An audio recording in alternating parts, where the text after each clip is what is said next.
예수님을 따르는 자들이 이제 지위 고하라, 또 성별을 막론하고 이제 마구 늘어나기 시작을 합니다.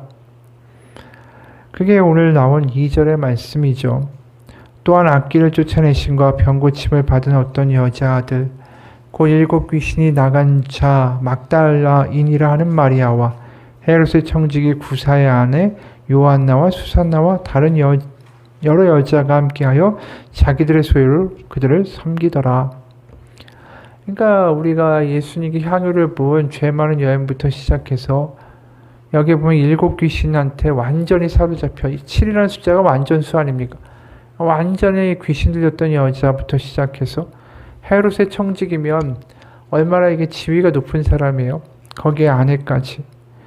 이제 지위 고하 성별을 막론하고 이제 하나님의 말씀이 막 뿌려지기 시작하는 거예요. 그러면서 그 배경하에서 예수님이 이 비유를 하시는 거죠. 이제 하나님의 천국 복음이 선포되는데 그것에 반응하는 사람과 또 반응하지 못하는 사람들, 이런 부류들이 있다라고 하면서 4가지 땅에 떨어진 씨의 비유를 말씀하시는 거죠. 그렇다면 지금 나와 있는 이 귀신에 걸린 여인, 헤롯의 청지기, 또 저번 시간에 봤던 죄 많은 여인들, 이런 사람들은 하나님의 말씀을 어떻게 받습니까? 옥토로 받는 거죠. 그러니까 자신의 소유를 가지고 섬기고 옥합을 깨트리고 이런 일들이 벌어지는 거 아닙니까? 그게 오늘 나와 있는 8절의 말씀에 해당하는 사람들이에요. 더러는 좋은 땅에 떨어짐에 나서 100배의 결실을 하였느니라. 바로 100배의 결실을 한 사람들이 이제 등장하기 시작하는 거고, 그게 바로 옥토의 마음을 가진 사람들이고 좋은 땅의 모습이고, 이 좋은 땅이라는 건 과연 뭘까요? 우리가 다 좋은 땅이 되고 싶지 않습니까? 하나님의 뭔가 열매를 맺고 결과를 하나님 앞에 드릴 수 있는 어떤 좋은 땅이 되고 싶은데, 좋은 땅이라는 건 결국 다른 게 아니죠. 우리가 보면 저번 시간에 죄 많은 여인도 마찬가지고, 결국 하나님이 나의 아버지가 되시고 바로 나를 잊지 않으시고 나를 기억하신 하나님이시다. 나의 아버지시다.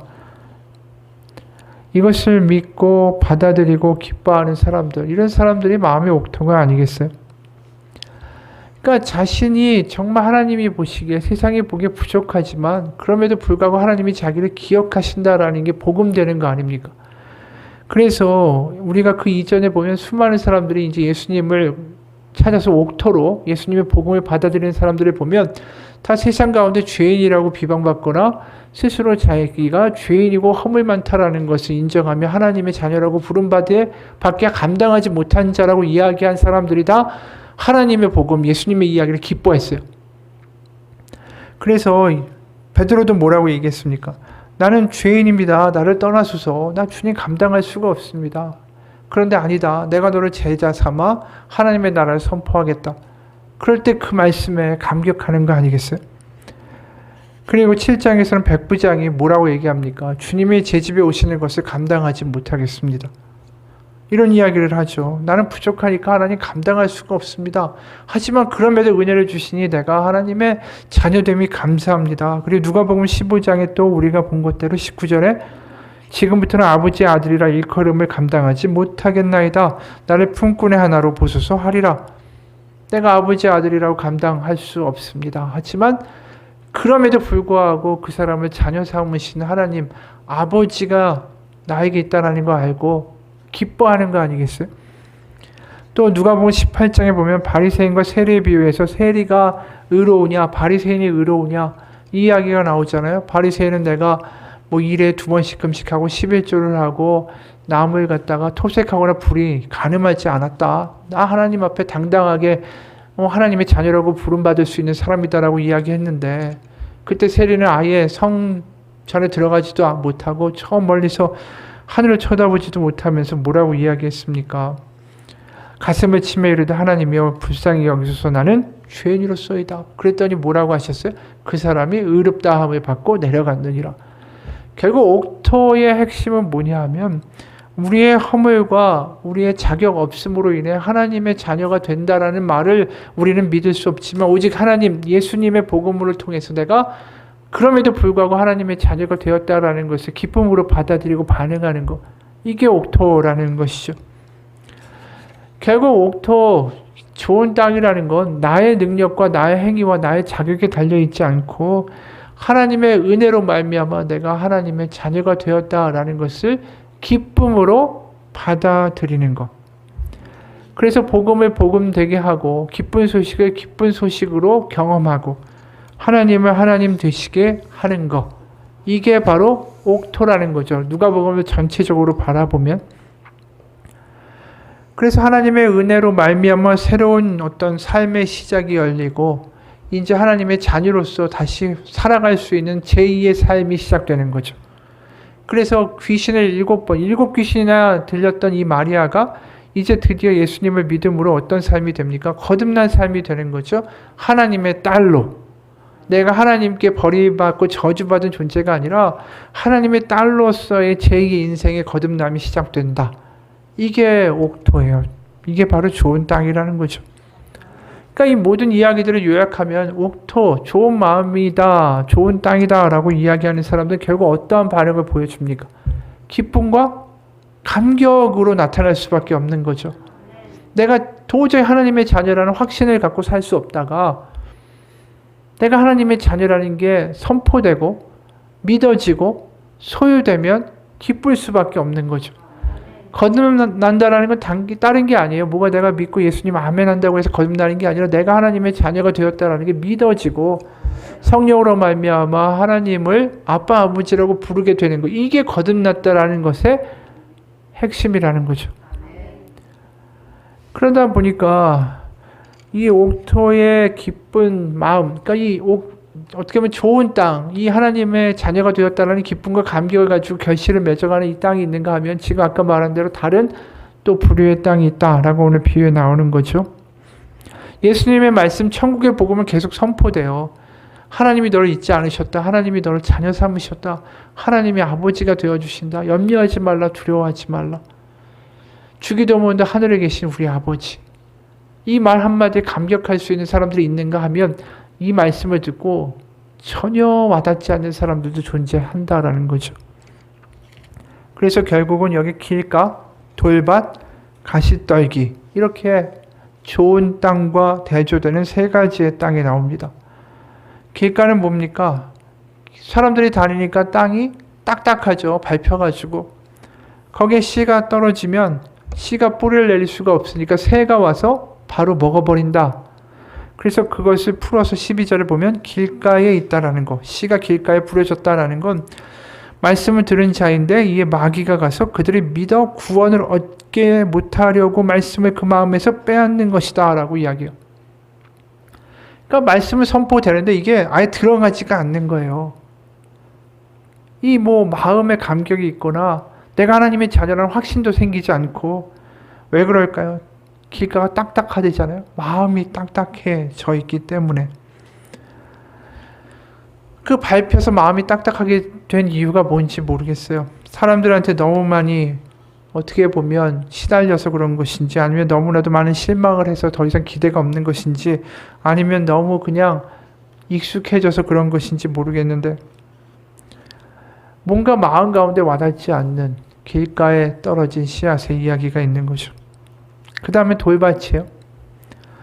돌밭 13절을 보면 바위에 있다는 것은 말씀을 들을 때 기쁨으로 받으나 뿌리가 없어 잠깐 믿다가 시련을 당할 때 배반하는 자요. 이게 돌밭을 이야기하는 거예요. 바위라는 게.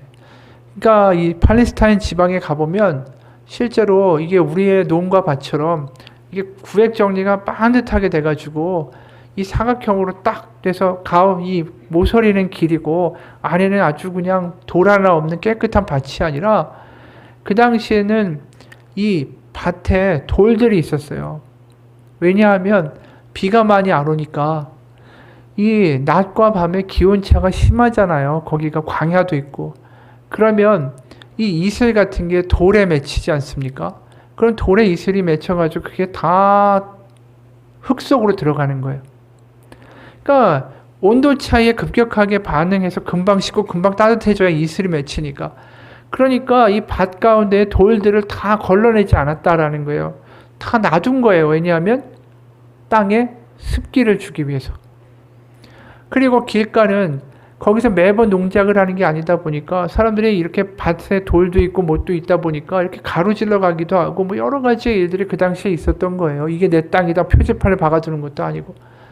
그러다 보니까 길도 나 있고 밭에 보면 좋은 부분도 있고 바위도 있고 다 있는 거예요. 근데 그 중에 지금 말씀하시는 건 밭 가운데 있는 돌 위에 씨앗이 뿌려졌다라는 거예요. 그럼 거기에 물기가 있을 거 아니에요. 그러니까 싹을 빨리 내리게 되죠.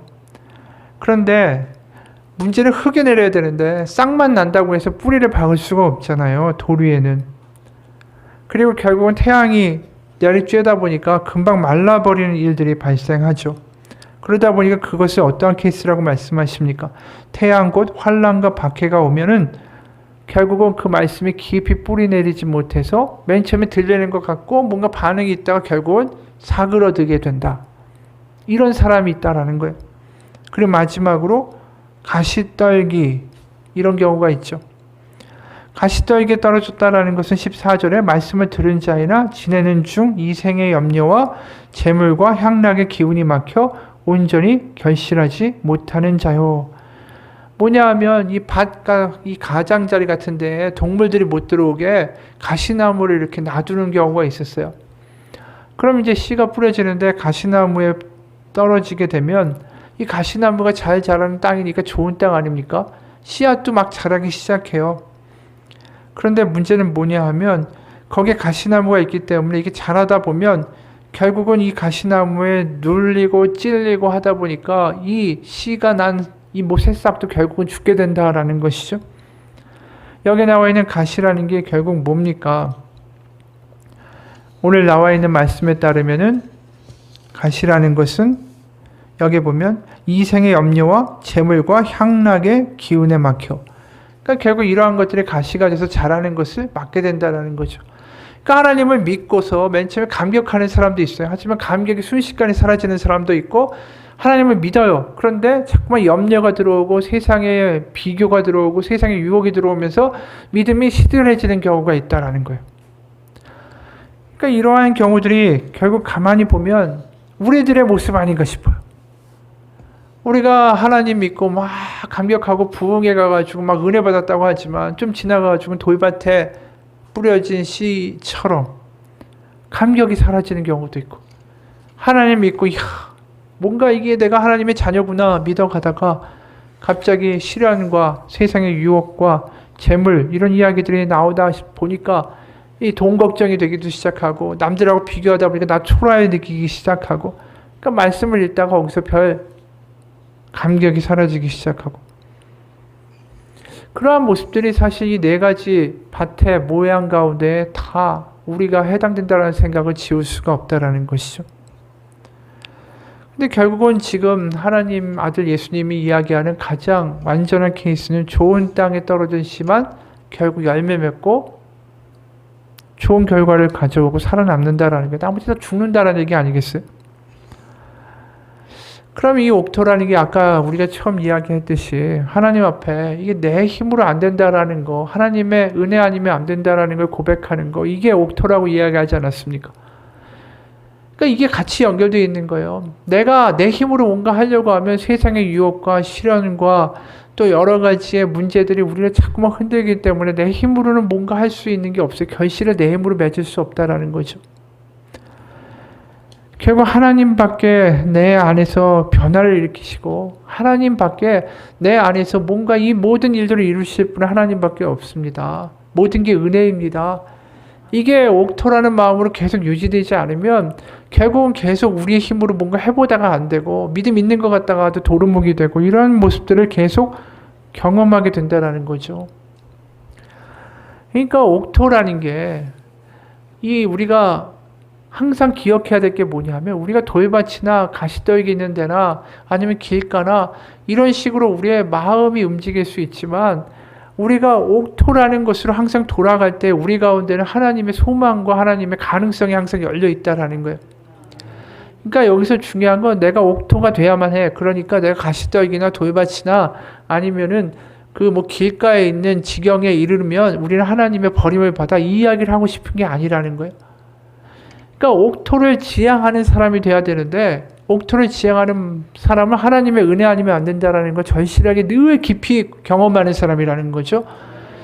그러니까 여기서 중요한 건 뭐냐면 역으로 말하면 하나님은 계속해서 옥토에도 씨를 뿌리고 길가에도 씨를 뿌리고 돌밭에도 씨를 뿌리고 바위 위에도 씨를 뿌리는 일을 멈추지 않는다라는 게 중요한 거예요. 내가 어느 마음이냐가 이게 지금 포인트가 아니라 하나님은 어느 곳에든 뿌리는 일을 멈추지 않는다. 이게 복음인 거예요. 그러니까 중요한 건 그런 뿌리시는 일을 멈추지 않고 우리가 계속해서 돌아오기를 기대하시는 하나님에 대하여 우리가 올바른 반응을 하는 것이 우리가 하나님 안에서 은혜 받는 길이고 하나님이 주신 복을 성취하는 길이라는 거죠. 그럼 그 길은 어디로 가느냐? 하나님의 은혜를 갈망하고 하나님의 은혜 아니면 내가 할 수 없다라는 아주 처절하고 온전한 고백이 우리 가운데에 우리를 장악할 때에 그땐 반드시 열매가 있을 것이다 라는 거죠. 우리가 생각해 보세요. 오늘 비유 자체가 이게 말이 안 돼요. 어느 제대로 된 정신이 똑바로 박힌 농부라면 씨를 좋은 땅에 골라가면서 뿌릴 거 아니에요. 씨앗이 무슨 하늘에서 떨어지는 공짜가 아니잖아요. 이걸 돌밭하고 길가에 뿌리면 당연히 열매 안 맞는다, 씨앗이 나지 않는다, 자라지 않는다는 건 바보도 아는데 지금 예수님의 비유에 보면 농부가 하나님 아니에요? 하나님이 씨를 뿌리는데 길가에 뿌리는데 이거 자체가 이게 엉터리 같은 농부의 이야기라는 거예요. 왜요? 우리가 항상 옥토에만 머물지 못하기 때문에 우리가 하나님 안에서 자꾸만 옥토가 돼야 돼. 그래, 신앙생활에서 내가 더 좋은 땅이 돼야 돼. 그래서 내가 100배의 결실을 맺어야 해. 이런 마음을 이 비유를 보면서 느낄 수 있어요. 그런데 중요한 건 우리가 정말 옥토가 된다는 거 아까 이야기했던 것처럼 그렇게 씨를 뿌려주시는 하나님의 마음에 대하여 은혜를 감격할 수 있으면 돼요.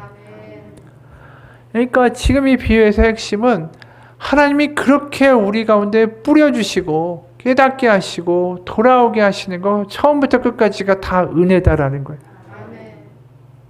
그러니까 나에게 근거한 1절에 어떠한 근거가 없고 나의 행위나 나의 자격이나 나의 사람됨에 근거한 것이 아니라 하나님의 은혜 아니면 우리는 언제든지 돌밭과 길가로 변할 수 있다는 것조차 우리가 인정하는 거죠. 그걸 인정하는 게 옥토가 되는 거예요.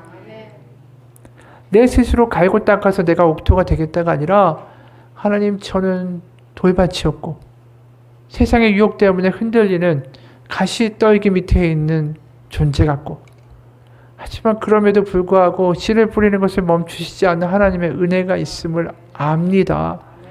제 능력으로 할 수 없으면 하나님 앞에 고백합니다. 오늘도 하나님의 은혜가 있어야 살 수 있습니다. 그렇지 않으면 돈 염려, 또 경제적인 환란, 세상의 사람들과의 비교, 그리고 어느덧 무뎌져 버리는 나의 마음 가운데 제가 버틸 수 있는 제 스스로의 능력이 없습니다. 하나님 아니면 안 됩니다. 그럼 옥토가 된 거예요. 우리가 이 예수님의 십자가의 죽음이 바로 이걸 의미하는 거 아닙니까? 이 세상에 그 바리새인도 있고 예수님이 십자가에 죽으실 때 제사장들도 있고 예수님을 비난하는 사람들도 있고 온갖 사람들이 예수님 이 사역 가운데 있었잖아요. 그런데도 예수님이 뭐라고 하셨습니까? 너는 구원받고 넌 저주받아라 이렇게 얘기하시는 게 아니라 그들이 하는 일을 알지 못하나이다. 저들의 죄를 사하여 주옵소서 하면서 십자가에 매달려 죽으셨어요. 십자가는 그야말로 그 누군가를 위해서든 열려있는 하나님의 구원의 가능성이라는 거예요. 지금도 씨를 뿌리시는 하나님의 마음, 다시 돌아오게 하려는 하나님의 마음, 그게 십자가에 달려있는 예수님, 바로 그 모습이라는 거죠. 지금도 십자가는 똑같이 있어요. 근데 그 십자가가 와닿는 사람이 있고요. 십자가를 봐도 그냥 멍한 사람이 있고요. 십자가를 봐도 앉아가지고 돈 걱정하는 사람이 있고요. 십자가를 보면서 예배에 앉아 있어도 이야 쟤는 요번에 뭐 아파트를 샀다는데 뭐 이런 생각하는 사람도 있고요. 십자가는 지금도 똑같이 우리 가운데 말하고 있다는 거죠. 그 십자가를 받아들이느냐, 그것을 나의 것으로 만드느냐, 그 십자가에게 감격이 있고 십자가에 반응하는 사람이 되는가, 이게 결국 오늘 비유의 현실적인 우리의 삶에서 적용이 될 수 있다는 것이죠. 예수님이 십자가에서 우리 가운데 씨를 뿌리면서 어떻게 뿌렸습니까? 누가복음 22장 42절부터 43절, 44절. 아버지여, 만약 아버지의 뜻이거든 이 잔을 내게서 옮기시옵소서. 그러나 내 원대로 마시옵고 아버지의 원대로 되기를 원하나이다 하시니, 천사가 하늘로부터 예수께 나타나 힘을 더하더라. 예수께서 힘쓰고 애써 더욱 간절히 기도하시니 땀이 땅에 떨어지는 핏방울 같이 되더라. 결국 이 씨가 결국 뭡니까? 예수님의 피로 뿌려진 거예요. 예수님의 피, 예수님의 사랑, 예수님의 희생으로 지금도 우리 가운데 예수님은 우리의 마음을 두드리고 계신 거죠. 그러니까 계시록에서 뭐라고 말합니까? 내가 문을 두드리노니, 계시록 3장에서 내가 문을 열고 나와 더불어 먹고 마시라는 거죠. 결국 하나님에게 반응하는 신앙이 됐으면 좋겠어요.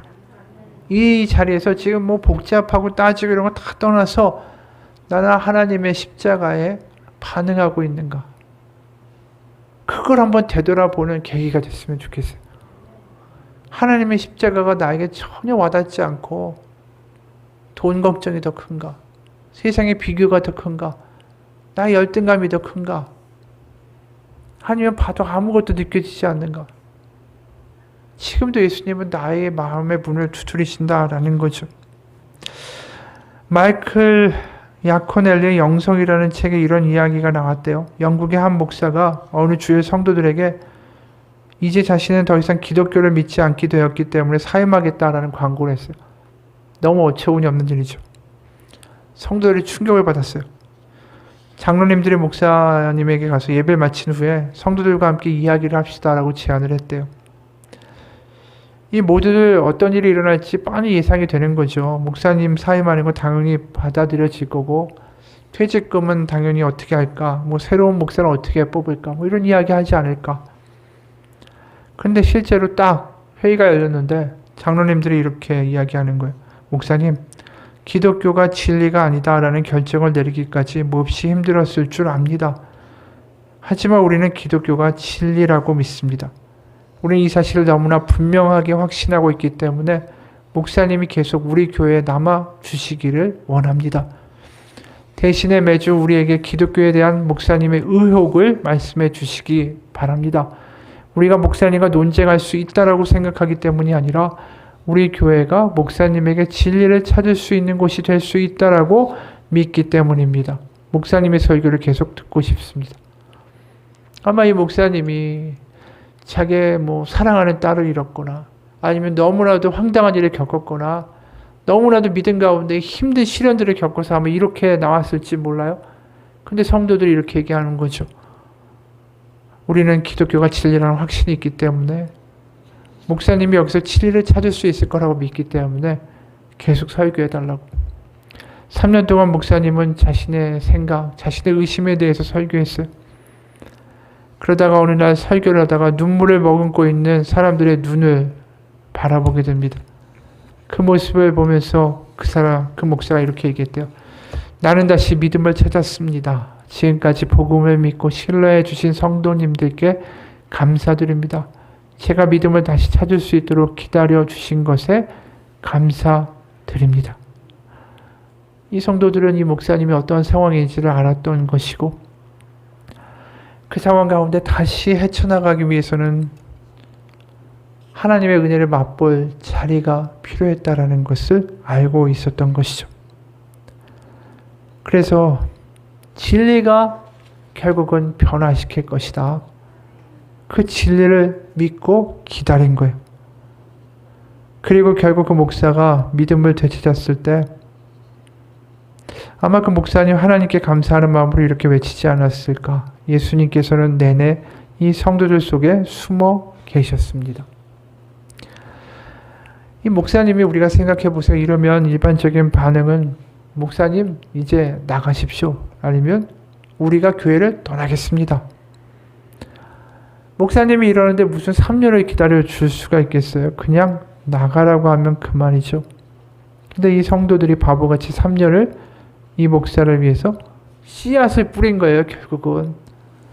지금 이 목사의 마음이 뭐예요? 길가같이 딱딱해졌잖아요. 거기다가 계속해서 씨앗을 뿌린 거예요, 이 성도들이. 그리고 그 마음이 길가 같은 단단한 마음에서 결국은 옥토 좋은 땅이 되고 거기서 열매가 난 거죠. 그리고 목사님이 얘기하게 되는 이 이야기가 아닙니까? 예수님께서는 내내 여러분들 속에 숨어 계셨습니다. 제가 못 보았습니다. 예수님이, 하나님이 우리에게도 똑같이 하신다고요. 계속해서 지금 두드리고 계시고 계속해서 우리를 기다리고 계시고 우리에게 계속해서 하나님의 마음을 알려주려고 하고 계세요. 한 사람이 정신병원 원장한테 어떻게 정상인과 비정상인을 구분하냐라고 물었습니다. 먼저 욕조에 물을 채우고 욕조를 비우도록 숟가락과 찻잔과 양동이를 줍니다. 그러니까 듣는 사람이 알겠습니다. 그러니까 정상적인 사람이라면 숟가락이 아니라 양동이를 택하겠군요. 숟가락으로 푸는 것보다 양동이로 푸는 게 나으니까. 그랬더니 원장이 뭐라고 얘기했습니까? 아닙니다. 정상적인 사람은 욕조에 배수구 마개를 뺍니다. 우리의 믿음은 내가 좀 더 큰 어떤 이런 양동이가 되고 어떤 내가 숟갈밖에 안 되고 믿음의 분량 이거 가지고 자꾸만 내가 너보다 믿음이 더 커 내가 더 뭐 어때 이런 비교적인 싸움이 아니라 결국은 하나님의 은혜라는 또 다른 차원에서 봐야 된다라는 거죠. 그러니까 내가 이게 양동이냐 넌 수저다 이게 지금 바리새인들이 바라보는 관점이에요. 그렇죠? 나는 너보다 훨씬 믿음이 좋아. 너는 믿음이 숟갈보다도 못해. 넌 티스푼이야. 그게 아니라 이 지금 욕조에 어떻게 보면은 마개를 뺀다라는 거는 하나님의 은혜라는 또 다른 차원의 이야기를 지금 하고 있는 거 아니겠어요? 우리가 신앙이 좋아진다라는 건 다른 게 아니에요. 하나님의 마음이 더 우리 가운데 와닿으면 되는 거예요. 성경과 말씀을 읽을 때마다 하나님의 마음이 절절하게 경험되고 하나님의 사랑과 하나님의 열심이 정말 나를 감동시키고 내가 그 말씀을 그러기 때문에 들을 수밖에 없고 내가 그러기 때문에 자녀된다는 게 얼마나 축복인지를 경험하게 되고 이러면 신앙이 좋아진 거예요. 결국 내가 더 거룩한 사람이 되겠다라는 노력에 집중하지 마십시오. 내 스스로 내가 옥토가 돼야 되겠다. 그러니까 내 안에 있는 가시밭을 내가 다 치고 내가 더 새벽 기도하고 내가 더 말씀을 읽고 어떤 행위론적으로 가는 게 아니라 하나님께 더 감격하고 하나님께 더 감사하고 하나님의 그 마음을 좀 더 알게 되는 것. 그래서 사도 바울이 이야기하는 게 뭡니까? 하나님의 사랑에 깊이와 너비와 폭과 길이를 알아 그 충만하심으로 너를 충만케 하시기를 구하노라라고 그랬지. 더 믿음 생활 잘하고 더 열심히 하고 더 노력하고 더 뭘 하라고 말한 게 아니에요. 충만하심으로 충만케 하시기를 구하노라. 지금도 하나님은 우리의 마음을 두드리고 계세요. 바로 그 마음, 하나님의 마음을 조금이라도 우리가 같은 마음으로 느낄 수 있게 된다면 그것을 뭐라고 이야기한다고? 성령의 역사라는 거죠. 성령의 역사는 뭡니까? 성령은 하나님의 마음을 알게 해주는 분 아니에요. 하나님이신데. 그럼 우리 가운데 성령이 계시면 우리를 바라보신 하나님의 마음이 우리 가운데 느껴지는 게 당연한 거죠. 하나님의 우리를 향한 긍휼, 하나님이 우리를 향한 포기하시지 않는 마음, 하나님이 우리를 선한 길로 인도하고자 하시는 하나님의 그 끊임없는 열심이 우리 가운데 전달되는 게 성령님이라는 거예요. 한 장로님의 간증이에요. 이미 다 장성한 아들이 좀처럼 신앙의 반응을 보이지 않으니까 이 기도 제목이었대요. 그러다가 내가 정말 신앙인이지만 아들한테 아버지로 상처를 참 많이 줬구나 이런 게 깨달아졌다라고 해요. 그러니까 별 생각 없이 아들 잘 되라고 매를 듣고 막 뭐라고 이야기했던 일들이 이 아들한테는 깊은 상처가 되고 자기와 아들 사이에 마음의 벽을 쌓게 되는 결과를 가져왔다라는 걸 알게 된 거죠. 그래서 5월 가정의 달을 맞아서 내가 아들한테 회개해야겠다라고 하나님 앞에서 다짐을 했대요. 이 막상 아들한테 내가 잘못했다라고 말하는 게 너무 어렵잖아요. 미루고 미루다가 5월 30일이 됐대요. 이제 더 이상 미룰 수가 없어요. 이제 6월 달로 가게 생겼으니까. 그래서 저녁을 먹고 야구 중계를 보고 있는 아들이 있었어요. 그런데 이제 가가지고 할 말 있다고 TV를 끌 수 없냐고. 이제 아들이 TV를 껐어요. 그랬더니 이분이 아들 앞에 무릎을 꿇고는 눈물로 아버지 잘못을 용서해달라고 말한 거예요. 옛날에 자신이 믿음이 성숙치 못해서 쉽게 매를 들었고 욕도 했고 마음의 상처도 줬는데 그때는 내가 깨닫지 못했다 라고 말하고 용서를 구하는데 이 아들이 너무 충격을 받는 거죠. 아버지를 보고 황당해하면서도 함께 손을 잡고 울면서 기도하고 화해가 일어났대요. 이 자녀한테는 아버지가 그렇게 하는 게 너무 충격적이지만 동시에 그렇게 하며 자기에게 다가오는 아버지가 이게 은혜였던 거죠. 전혀 그럴 것 같지 않았던 아버지가. 생각해 보세요. 하나님 저 멀리 있는 하나님 아닙니까? 전지전능하고 천지를 창조하신 하나님, 전혀 예상도 못한 일이 뭐라고요? 십자가잖아요. 하나님이 뭐가 아쉬워서 십자가에 그 아들을 보내서 우리한테 다가오셔서 내 마음을 알아달라고까지 이야기하실 필요가 뭐가 있어요? 십자가, 하나님이 그렇게까지 하셨다. 그것이 마음에 와닿는 사람들은 좋은 땅이 될 수밖에 없어요.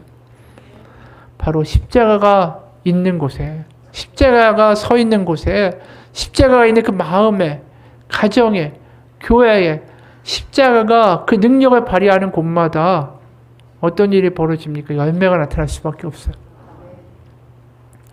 우리가 에덴 동산에 선악과와 또 무슨 나무가 있었다고 하죠? 생명나무가 있었다고 하죠. 그 생명나무가 결국 뭘까요? 십자가라는 나무예요. 우리의 가정에, 우리의 마음에 십자가가 세워지고 그것이 경험되고 그것이 하나님의 마음이라는 것이 절절해지기 시작할 때에 그곳에 생명이 임한다라는 거죠. 그렇기 때문에 갈라디아서 2장 20절 내가 그리스도와 함께 십자가에 못 박혔나니 그런즉 이제는 내가 사는 것이 아니요 오직 내 안에 그리스도께서 사시는 것이라. 이제 내가 육체 가운데 사는 것은 나를 사랑하사 나를 위하여 자기 자신을 버리신 하나님의 아들을 믿는 믿음 안에서 사는 것이라. 내가 죽는다. 예수님이 사신다. 거듭난다라는 거죠. 은혜로 시작해서 은혜로 끝난다라는 거예요. 하나님의 생명이 우리 가운데 들어오는 거고 하나님의 성령이 하나님의 마음이 우리 가운데 임하는 사건이 바로 십자가다라는 것이죠. 여러분 우리의 삶이 변화되기 원하시고 우리가 하나님의 은혜의 복의 통로가 되기를 원하신다면 그 복 자체를 위해서 기도하는 게 아니라 우리의 마음이 좋은 땅이 되면 됩니다. 좋은 땅이 되면 열매는 내가 맺는 게 아니라 하나님이 맺어 주시는 거예요. 좋은 땅이 되는 게 모든 복의 근원이에요. 좋은 땅은 뭡니까? 하나님께 대하여 목마른 사람이 되는 거죠. 십자가에 나타난 하나님의 사랑과 열심에 대하여 감격할 수 있고 반응할 수 있는 사람이 되는 거죠. 그러면 나머지는 하나님이 하신다라는 것이죠. 여러분, 우리의 삶에서 매일매일 그러기 때문에 다시 한번 점검해 봐야 돼요. 하나님이 우리에게 주신 십자가가 나에게는 과연 무엇인가? 마음에 십자가가 세워진다면 그 마음은 분명히 열매를 맺을 것입니다. 은혜를 은혜되게 하는 사람, 하나님을 하나님 되시게 하는 사람, 그 사람이 하나님의 가장 큰 복을 받는 사람이에요. 하나님 제가 이렇게 복을 주시면 제가 이렇게 하나님께 하겠습니다. 하나님 이렇게 해주시면 제가 이렇게 하겠습니다. 거래하는 거 하지 말고 하나님의 마음을 먼저 느낄 수 있는 사람이 되라고요. 그러면 사랑하는 자녀, 그 아버지의 마음을 아는 자녀, 그래서 하나님 아버지 앞에서 감격하며 아버지 감사합니다, 아버지 사랑합니다 하는 자녀를 어떻게 하나님이 어여삐 여기시지 않겠어요? 와가지고 맨날 하나님 내가 원하는 거 주세요. 안 주면 삐지고 안 주면 믿음 시들해져 있고 그 언제까지 하나님이 그 사람과 줄다리기를 하셔야 되겠어요? 하나님은 이미 우리 가운데 십자가를 주셔서 자신의 모든 마음과 자신의 모든 것을 우리 가운데 보여주셨는데 우리의 차례 아닌가요? 우리의 차례. 그래서 십자가에서 예수님은 다 이루었다. 그 이야기는 뭡니까? 우리 차례라는 거예요. 우리가 반응하는 일만 남았어요. 그러면 하나님이 우리 가운데 놀라운 일을 이루실 것입니다. 같이 기도하겠습니다. 하나님 아버지, 우리가 하나님을 믿는 이유는 내가 원하는 것을 받기 위해서가 아닙니다. 우리가 하나님을 믿는 이유는 내가 하나님의 자녀 되었다. 그래서 하나님을 사랑하고자 해서 하나님을 믿는 것입니다. 하나님, 십자가가 우리 가운데 와닿고 하나님의 열심과 사랑과 긍휼이 우리 마음 가운데 전달되게 하여 주옵소서. 아무것도 느끼지 못하고 더 이상 하나님의 사랑과 느껴지지 않는 단절되는 삶이 되어 세상 가운데 걱정할 것 다 하고 세상 가운데 힘들 것 다 힘들고 세상 사람들과 비교할 것 다 비교하면서 내가 하나님을 믿는다라고 말하는 게 아니라 바로 십자가에서 우리를 바라보신 하나님의 마음, 하나님의 긍휼, 하나님의 사랑을 우리가 경험하여 하나님의 사랑에 감격하며 반응함으로 살아가는 우리의 삶이 되게 도와주옵소서. 하나님의 자녀가 되었습니다 라고 말로 듣는 게 아니라 내가 그것을 소유하고 살아가고 감격하는 지경까지 이룰 수 있도록 하나님 이 시간 아버지 앞에 나아가오니 하나님 우리의 마음의 모든 딱딱하고 가시떨기와 같고 돌벌과 같은 것들을 모두 이 시간 제하여 주시고 하나님의 은혜로 우리를 감고 나서 하나님의 마음으로 채워 주옵소서. 예수 그리스도의 이름 받들어 기도합니다. 아멘.